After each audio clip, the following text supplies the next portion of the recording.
Eh bien bonjour à tous, ici Naoru. J'espère que ton année 2025 s'est bien passée, que ta fin d'année s'est bien passée, que tu es prêt en 2026 à vraiment passer un step dans ton trading et c'est dans cette voie que je t'ai pensé cette vidéo. Aujourd'hui, on va voir le plan d'action pour atteindre la rentabilité en 2026.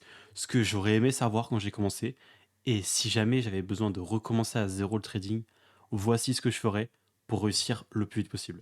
Et ce plan d'action, je l'ai fait en 4 étapes. Théorie, backtesting, démo et le passage à la firme au réel. Tu vas comprendre après. Je vais rentrer en détail dans toutes ces étapes-là. Je vais tout expliquer, pourquoi tu en as besoin, comment tu dois le faire pour réussir le plus vite possible. Mon but, c'est qu'avec cette vidéo, tu saches exactement ce que tu dois faire et aussi que tu puisses situer à quel stade tu es, parce que ça tombe la théorie, tu l'as déjà passé et donc tu commences déjà à l'étape backtesting ou à l'étape démo. Tu puisses comprendre ce que tu vas devoir continuer à faire pour aller plus vite possible vers la rentabilité, vers une stratégie qui marche pour toi. La théorie. L'idée de la théorie, c'est de comprendre les bases. Tu dois comprendre la liquidité, les structures de marché, le POI, reversal zone, les time frames, la fractalité, les news, la macro, comment structurer une analyse, etc. Il y a d'autres points aussi à voir. Là, je t'ai fait une liste, mais la liste, elle continue encore, hein. Comment gérer son risque, comment manager stress stop, etc. Ça continue. Alors, tu verras, je t'ai fait une vidéo pour quasiment tous ces points-là. Liquidité, ces points-là, je te les fais. Ceux-là, je te les fais. Donc, si c'est des points que tu maîtrises pas encore, je t'invite à voir les vidéos. La fractalité, j'en ai pas encore fait une vidéo, mais c'est prévu. Alors, dis-moi si ça t'intéresse de voir une vidéo sur les fractalités. Dis-moi aussi s'il y a d'autres points de base du trading que tu ne comprends pas et que tu aimerais que j'aborde. On peut voir ça ensemble. J'ai encore d'idées de vidéos aussi, comment manager et tout. On va voir ça ensemble.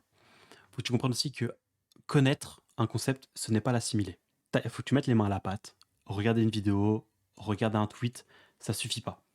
Tu vas sur TradingView et t'appliques ce que tu as vu. Tu dois comprendre ce concept, hein. C'est pour ça que j'ai mis s'assurer d'avoir compris la logique du concept. Je vais t'assurer que le concept marche.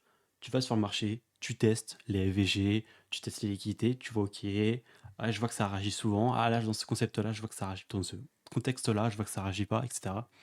Faut que tu fasses cet effort d'essayer de trifouiller un petit peu. C'est une phase un peu. Tu vas voir que les 3 premières phases sont des phases d'expérimentation. C'est là où tu t'accumules vraiment de l'expérience, tu testes des trucs et tout. Faut pas que tu aies peur de tester. Bien sûr, l'apprentissage s'arrête jamais. Là, c'est la phase 1.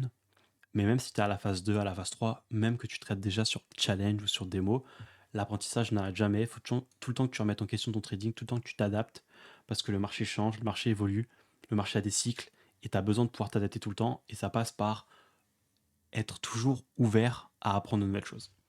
Je dirais que si tu pars de zéro, la phase d'apprentissage dure à peu près un mois, le temps de bouffer plein de vidéos, de comprendre, de tester des petits trucs. Et après, bien sûr, elle continue, mais je te dirais que tu as besoin d'un mois en partant de zéro pour comprendre les bases qui te permettront après d'aller t'amuser sur les marchés en backtest et tout, essayer de créer tes premières strates et de les peaufiner avec le temps.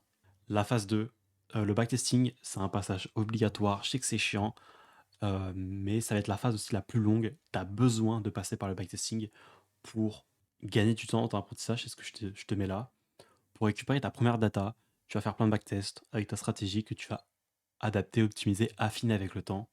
Et ça va te permettre de créer un premier socle de data sur Notion ou sur Excel, quelque chose que tu vas noter quelque part pour pouvoir avoir tes premières data que tu vas pouvoir exploiter pour optimiser ta stratégie.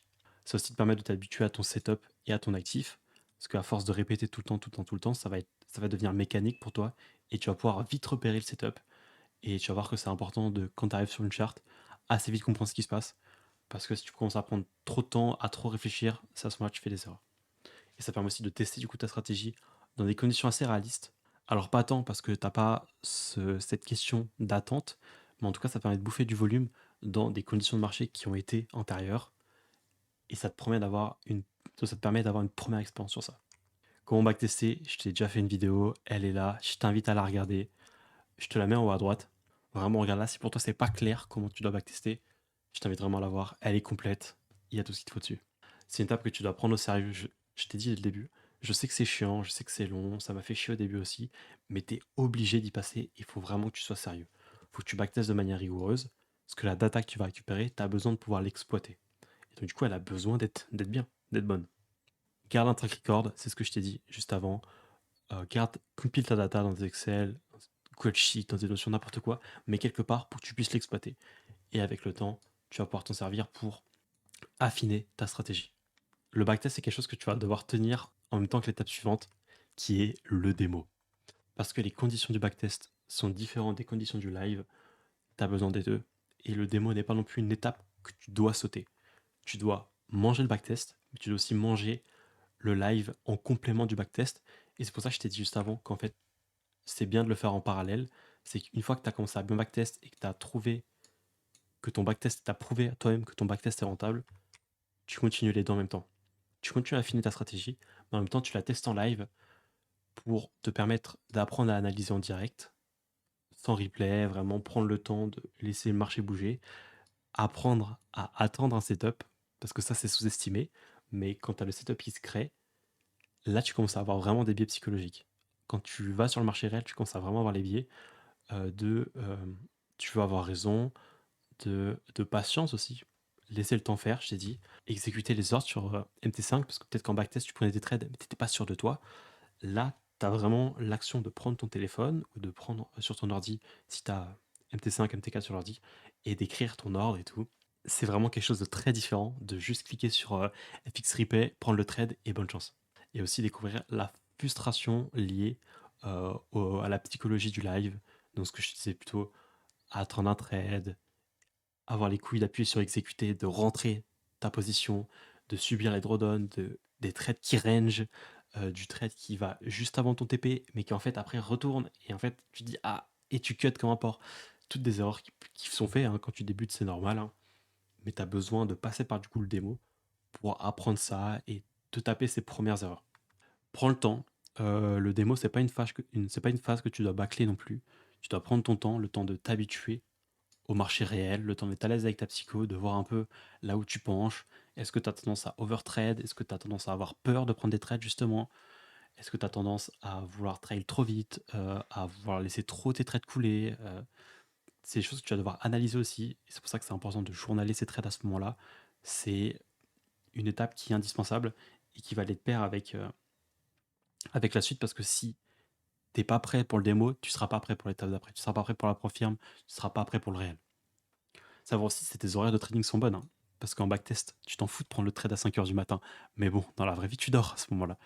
Donc, faut aussi que au moment que tu backtest, c'est quelque chose qui est important de faire, de faire attention à ces horaires.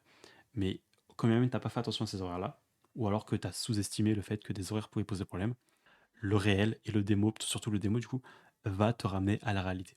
Et à ce moment-là, tu vas comprendre si, putain, en fait, la session de New York, je peux pas la trader parce que je taffe, ou parce que je suis à l'école, ou parce que X. Faut que je me concentre sur la session de Londres, en fait, alors que dans ton backtest, tu avais pris les deux. C'est bien, ça t'a permis de faire du volume, de comprendre le setup, mais du coup, maintenant, tu vas devoir analyser la data que de Londres parce que t'es pas apte à trader celle de London, celle de New York. Voir aussi si ton setup est réaliste. Ça tombe, tu te rends compte qu'il se produit pas assez pour toi, ou alors qu'il se produit trop. Ça tombe, le setup il est là 10 fois par jour, et toi tu peux pas le prendre 10 fois par jour parce que c'est pas intelligent de prendre un trade 10 fois par jour. En tout cas, si sur CFD, ça va dépendre. Mais c'est pas une bonne chose pour moi de prendre 10 trades dans la journée. Donc tu as besoin aussi de savoir ça. Si le setup est fait pour toi, ça tombe, tu vois que il prend trop de temps à se créer et qu'en fait toi tu es impatient, donc tu veux un setup qui se fasse vite. Au contraire, il se fait trop vite, mais toi tu es quelqu'un qui réfléchit beaucoup avant de prendre une position. Donc en fait, tu suranalyses et tout, et si ton setup se fait trop vite, à chaque fois le train part sans toi et tu prends pas le trade. C'est toute une question d'adaptation à chaque fois par rapport à ta psychologie. Est-ce que ton setup est fait pour toi et le démo est la phase qui te permet de le comprendre. Et récupérer de la data de meilleure qualité, je ne l'ai pas mis, de meilleure qualité parce que le backtest c'est bien beau, mais il n'y a rien de mieux que la data du live pour vraiment tester ta stratégie. Ça prend plus de temps à se créer par contre, du coup, parce que là où en backtest, en une heure, tu peux peut-être backtester l'équivalent d'un mois, en une heure, en live, t'as tradé qu'une heure, quoi, t'as pris un trade. Mais c'est pas grave, c'est pour ça que je te dis, prends le temps, c'est encore une phase d'expérimentation. C'est pour ça que je t'ai dit savoir si les horaires sont bonnes, si ton setup te plaît, parce que c'est à ce moment-là où tu peux aussi rétro-pédaler et te dire, ok, mon setup va pas, faut que je le modifie. À ce moment-là, tu t'engages dans rien encore. Hein. T'as pas eu besoin de mettre d'argent pour trader en démo. Hein. Tu peux ouvrir un compte sur MT5 gratuitement. Tu peux prendre des free trials sur FTMO. Plein de choses gratuites pour commencer à trader en conditions réelles. Aussi, pour prendre le temps de t'habituer aux contraintes du live. Donc, le spread, les commissions, les flash news. Les flash news et les news, tu peux les subir en réel et en backtest. Donc là, c'est vrai, mais ça n'a pas le même effet parce que du coup, c'est aussi lié au fait que tu prends des spreads. Tu vas pas prendre de spread en backtest, probablement pas en démo, mais en réel, si par contre. Donc, il faut que tu apprennes à connaître ça aussi. Et les commissions, hein, c'est pour ça que je te dis, faut pas prendre trop de trades, c'est qu'en fait, tu te fais bouffer par les commissions. Ton but principal, faut que tu te dises, sur cette phase-là de démo, c'est de développer une maturité dans ton trading. C'est la phase principale, c'est à ce moment-là où tu sais si tu es prêt à aller sur du réel ou pas. Si tu trouves que ton trading n'est pas encore assez mature, que t'es pas encore à l'aise avec ton setup, que t'es pas sûr qu'il fonctionne, ça sert à rien d'aller en réel. Reste en démo, repasse en backtest, hein. C'est des étapes, il n'y a pas de mal à revenir en arrière. Et c'est pour ça que je t'ai dit les deux, faut les faire en même temps. C'est qu'en fait, les deux sont liés. Tu vas faire du démo, tu vas voir si ça fonctionne.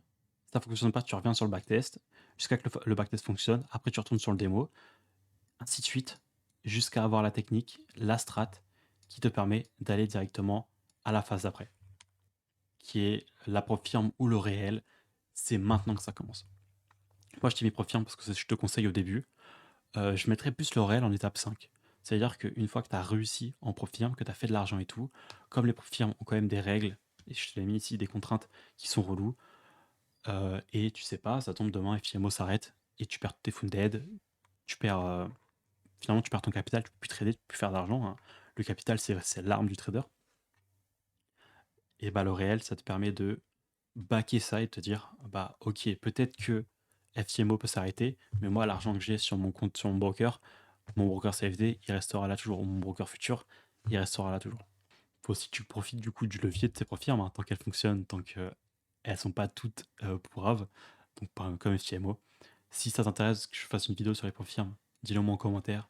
Je te ferai un peu les meilleurs profils pour 2026, pour ce début d'année, celles qui sont fiables, celles qui sont pas fiables, parce que bon, il y en a beaucoup qui sont arrêtés et tout. Mais voilà, profite de ce levier à un risque minime. Ça veut dire que tu vas sur FTMO par exemple, ou sur Apex, ou sur TopStep, en fonction de si tu vas aller vers le futur ou le CFD. Tu payes ton challenge. Commence par des petits comptes. Je te conseille de commencer par des petits comptes. Peut-être que tu vas le payer 100 balles, peut-être 30 euros. Ça va dépendre de la taille que tu prends, de la size, un 5K, un 10K, ou alors en futur ça coûte pas cher. Et t'appliques ce que tu as vu en démo. Tu es censé faire exactement la même chose que tu faisais en démo. Normalement, rien change entre le démo et le réel. Et l'objectif, tu t'en doutes, c'est de viser le funded et commencer à payout. C'est une étape où tu as besoin d'être humble. Commence par des petits comptes, je te l'ai dit, comprends la différence entre futur et CFD. Alors dis-moi en commentaire si ça t'intéresse que je te fasse la différence entre futur et CFD dans une prochaine vidéo. C'est une vidéo qui ira pair aussi avec la différence entre les profils futurs, les profils CFD et du coup, quel profil choisir. Donc dis-le moi, je pourrais peut-être faire une vidéo qui regroupe les trois. Il faut que tu comprennes que ça sera très dur. Ça sera très dur, ça va prendre du temps. C'est des étapes qui prennent des mois. Chaque étape que je t'ai citée avant prenne des mois. La première, elle dure peut-être un mois, mais elle se prolonge tout le long de ta phase d'apprentissage jusqu'à la rentabilité.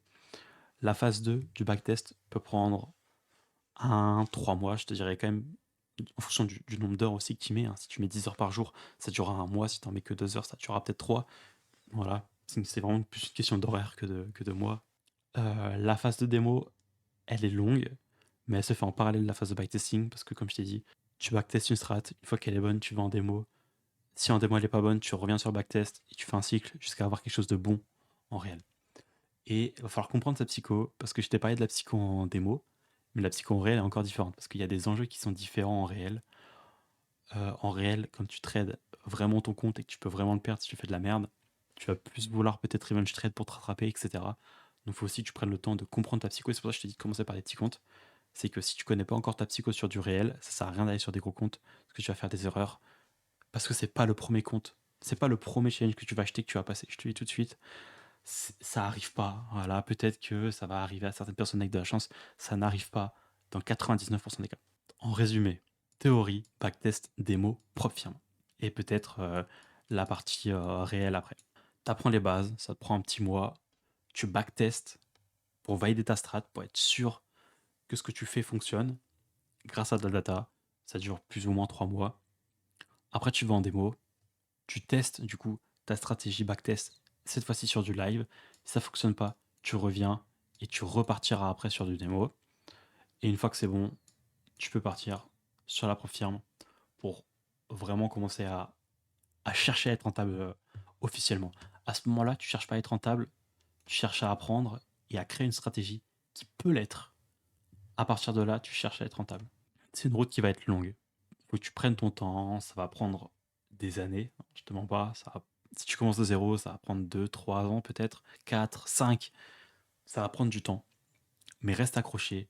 Il y a vraiment quelque chose d'intéressant à devenir trader, tu t'en doutes, sinon ça t'intéresserait pas de faire du trading.